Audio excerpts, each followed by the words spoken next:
तर आजच्या भागात आपण पाहतोय इथे तारिणी ही फोनवर बोलत असते आणि काकूंना सांगत असते, हो काकू मी घरीच येते असं म्हणून ती रिक्षाला हाक मारते. तर मात्र एक रिक्षा येऊन थांबते. तर ती रिक्षा ही ज्योतीची असते. ज्योती ही मात्र तिला म्हणते, काय ग तू?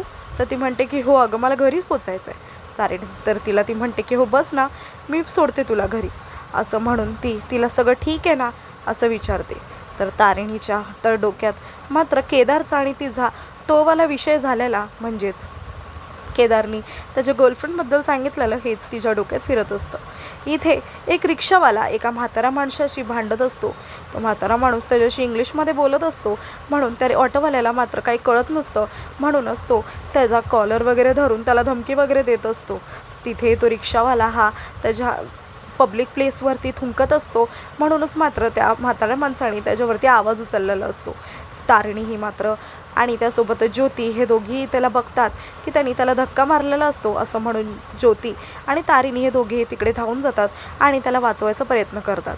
इथे ज्योती ही जी आहे ती त्या रिक्षावाल्याला म्हणत असते की काय कळतं का तुला, तुझ्यामुळूनच बाकीचे जे चांगले रिक्षावाले आहेत तेच त्यांचीसुद्धा नाव बदनाम होतं असं म्हणता तो ज्योतीवाला हात उचलतो. इतक्यातच तारिणी त्याचा हात पकडते आणि त्याला म्हणते की अजिबातच एक शब्दसुद्धा तोंडातून काढायचं नाही बरं का असं म्हणून त्याचे एक मुस्काटीत लावते आणि म्हणते की एकतर तू इकडे या जागेवर थुंकल्याबद्दल, दुसरी कानाखाली त्याला मारते कारण तू त्या बाबांवरती हात उचलल्याबद्दल त्याला धक्का दिल्याबद्दल, आणि पुन्हा एकदा त्याला तिसरी कानाखाली मारते आणि म्हणते की ही सगळी जी गोष्ट झाली आहे ती तुझ्या लक्षात राहिल्याबद्दल.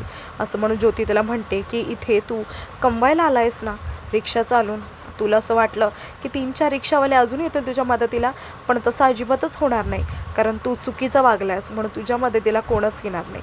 असं म्हणून त्याला म्हणते की तू जा आता इथून. असं म्हणून तो रिक्षावाला जो आहे तो तिला सॉरी म्हणतो आणि त्यासोबतच तिथून निघून जातो.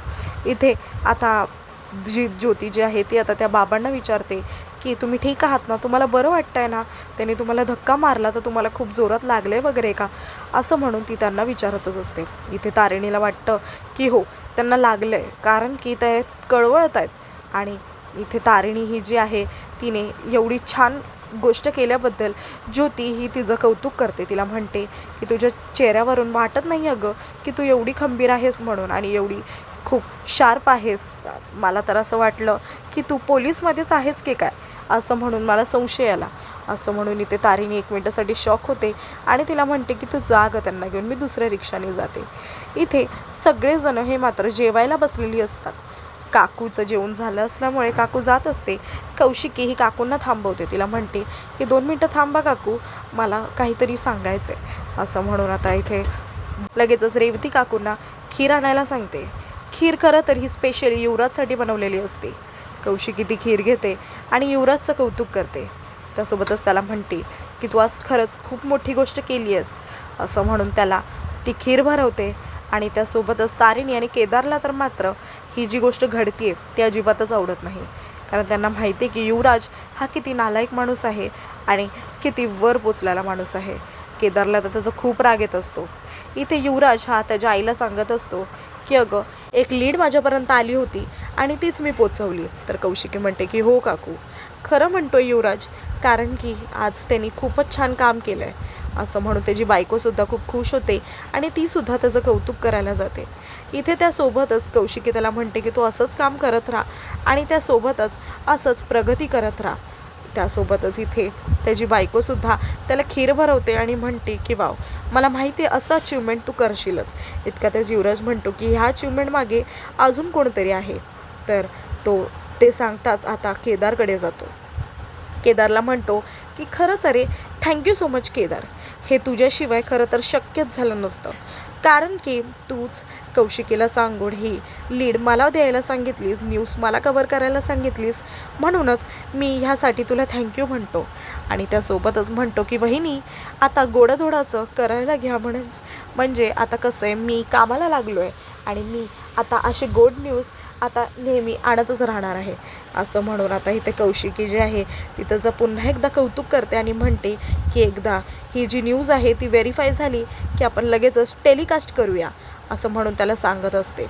इथे मात्र केदार आणि त्यासोबतच तारिणी त्यांना ही गोष्ट अजिबातच आवडत नसते. आणि इथे युवराजला टेन्शन आलेलं असतं. व्हेरीफाय करायचं म्हणजे झाली ना तर व्हेरीफाय, तर लगेचच आता इथे केदारला संशय येतो ते ऐकता क्षणी. आणि युवराज हवी मात्र त्याला कौशिका सांगते की अरे आपली प्रोसिजर आहे, तुला माहीत नसेल तर आता जाणून घे की आपली ही साधी प्रोसिजर आहे. असं म्हणताच इथे दुसरीकडे गँग जी आहे ती मात्र म्हणत असते की एक युवराजच राहिला आहे जो मात्र आपल्या बॉसच्या काट्यात आहे. कारण की तो एकदा गेला की आपली बॉस आणि त्यासोबतच केदार ह्या दोघांची ही लव्ह स्टोरी ते लोक सोप्या पद्धतीने करू शकतात. त्यासोबतच त्याचं जे हे पितळ आहे सगळ्यांसमोर उघडं झालं. आणि त्यासोबतच तो जर पोलीस स्टेशनमध्ये गेला तर मात्र बॉसला कसलंच टेन्शन राहणार नाही. ते त्यांच्या लव्ह स्टोरीकडे नीट फोकस देऊन राहू शकतात. असं म्हणून इकडे ते केदार आणि त्यासोबतच बॉसबद्दलच बोलत राहतात. इथे टेक्नो म्हणतो पण त्यांनी लवकरात लवकर ही स्टेप जी आहे ती घेतली पाहिजे ना. दुसरीकडे जी तारिणी आहे ती मात्र केदारला पाहते. त्याला म्हणते की काय रे केदार, काय कसलं युवराजचं टेन्शन घेतलं आहेस का. असं म्हणून केदार जो आहे तो तिथे घडलेली जी प्रत्येक गोष्ट आहे म्हणजे युवराजनी कसं एका माणसाला आणलं होतं आणि कसा त्याच्याकडून आय विटनेस म्हणून पुरावा घेऊन आला होता, या सगळ्या गोष्टी तिला सांगतो. त्यासोबतच तारिणी म्हणते की बरोबर आहे तुझं, खरं तर या घरातल्या माणसांनी खूप मेहनत करून हा जो न्यूज चॅनल आहे तो एवढ्या टोकावर घेऊन गेले आहेत म्हणून. आणि ह्याच्यामुळेच ही जी सगळी गोष्ट आहे ती झाली नाही पाहिजे. असं म्हणून केदार म्हणतो मी होऊ पण देणार नाही. तशी पण मला माहिती आहे की एक त्याची युवराजची कशी जिरवायची म्हणून. त्यासोबतच त्याला म्हणतो की तसं पण माझी चॉईस ही चांगलीच आहे. असं म्हणून तारिणी म्हणते की हो अरे तुझी चॉईस ही चांगलीच आहे, तुझे निर्णय हे नेहमी चांगलेच असतात. असं म्हणून आता इथे तारिणी ही त्याला म्हणते की हो तू ज्या मुलीला प्रेम करत होतास त्याच मुलीने तुला होकार दिला म्हणजे तुझी चॉईस ही चांगलीच असणार ना. असं म्हणून तारिणी ही बाजूला जाते आणि तिला खूप त्रास होत असतो. इतक्यातच तारिणी विचारते मग कधी भेटवणार आहेस मला. तर लगेचच केदार म्हणतो की योग्य वेळ आली की. तर लगेचच तारिणी विचारते की कधी आहे ती योग्य वेळ. तर केदार म्हणतो उद्या.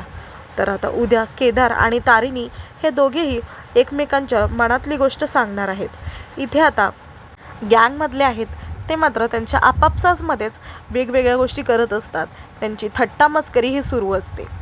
इतक्यातच आता केदारचा कॉल येतो तिकडे टेक्नोला. टेक्नो हा त्याचा कॉल उचलतो आणि त्यासोबतच त्याला म्हणत असतो की त्या माणसाबद्दल मी माहिती काढायला सांगितली होती, त्याची माहिती काढलीस का.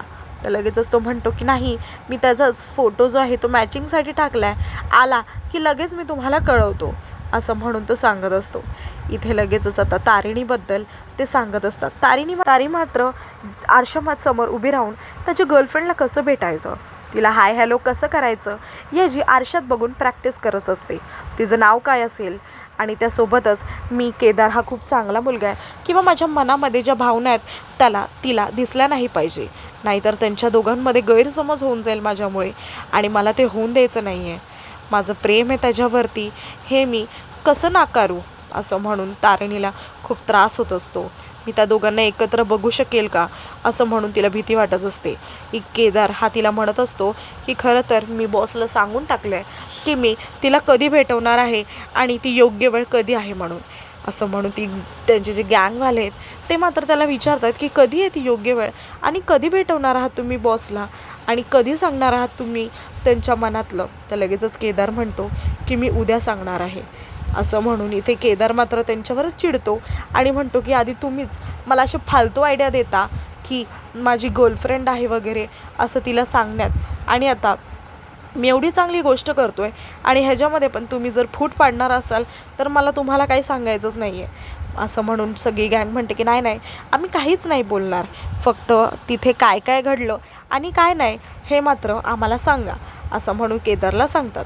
इथे तारिणी जी आहे ती तिच्या मंगळसूत्राला पाहत असते आणि तिला जुन्या गोष्टी ह्या आठवत असतात की केदार हा तिला काय काय बोललेलं असतो.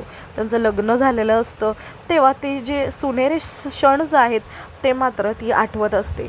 इथे तारिणीला खूपच जास्त विचित्र वाटत असतं, पण काहीही करून आता तिला त्याच्या गर्लफ्रेंडशी भेटायचंच असतं, कारण त्याच्या आनंदातच आता तिचा आनंद आहे असं तिला वाटत असतं. इथे आता रेवती काकी ज्या म्हणाला त्या सगळ्या गोष्टी ह्या तिला लक्षात येतात. सगळेजण तिला म्हणायचे की केदार हा खूप चांगला आहे आणि असा जोडीदार तुला सापडून पण भेटणार नाही असं म्हणून तिला सगळेजण म्हणायचे आणि तीच गोष्ट जी आहे ती तिला आठवायची. इथे जो केदार आहे त्यांनी दिलेल्या ज्या बांगड्या आहेत त्या मात्र तिला तिच्या योग्य मुलीकडेच म्हणजे केदारचं ज्या मुलीवरती प्रेम आहे तिच्यापर्यंत पोचवायचे असतात. म्हणून ठरवते की आता लवकरात लवकर मी तिला भेटणार आहे आणि ह्या बांगड्या मी तिला लवकरात लवकर देणार आहे. म्हणजे केदारच्या ज्या काकूंनी जे गोष्ट दिली आहे ती मला नक्कीच तिच्यापर्यंत पोचवलं की मात्र मी माझ्या जबाबदारीतून मुक्त होऊन जाईल असं म्हणून तारिणी ते जवळ घेऊन रडत असते.